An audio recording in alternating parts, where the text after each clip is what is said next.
তিন বন্ধুর ইতিহাস, নিজের গোয়ায় নিজেই বাস, ভাইয়ের গোস্ত ভাইয়ে খায়। এটা কেমন কথা?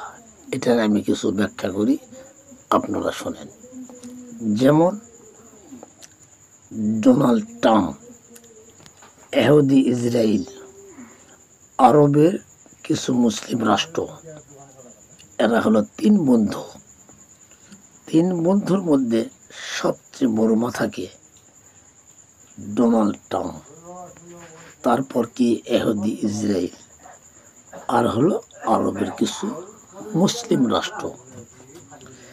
এই মুসলিম রাষ্ট্রগুলা প্রলোভন দিয়েছে ডোনাল্ড ট্রাম্প। কীরকম বলেছে যে ইরান, লেবানন, ফিলিস্তিনি আর ইয়েমেন এরা হলো আপনাদের দুশ্মন, এদেরকে আমি ঠান্ডা করি, তোমরা চুপচাপ থাকো।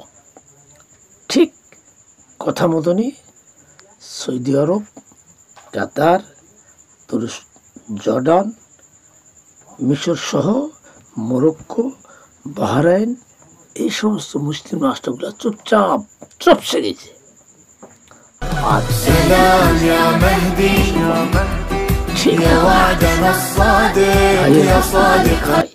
এই জাতীয় মুসলমান এরা হলো মুনাফিকের বাচ্চা। এই মুনাফিকের কারণে আজ ফিলিস্তিনি অসহায়। তো আমরা আল্লাহর কাছে আরাধনা করি, আরজ করি, হাসরের ময়দানে এই মুনাফিকের বিচার যেন আল্লাহ করে। তবে আরও একটা দোয়া করি, আল্লাহ যেন বিশ্বের মুসলমানদেরকে ঐক্য করে দেয়।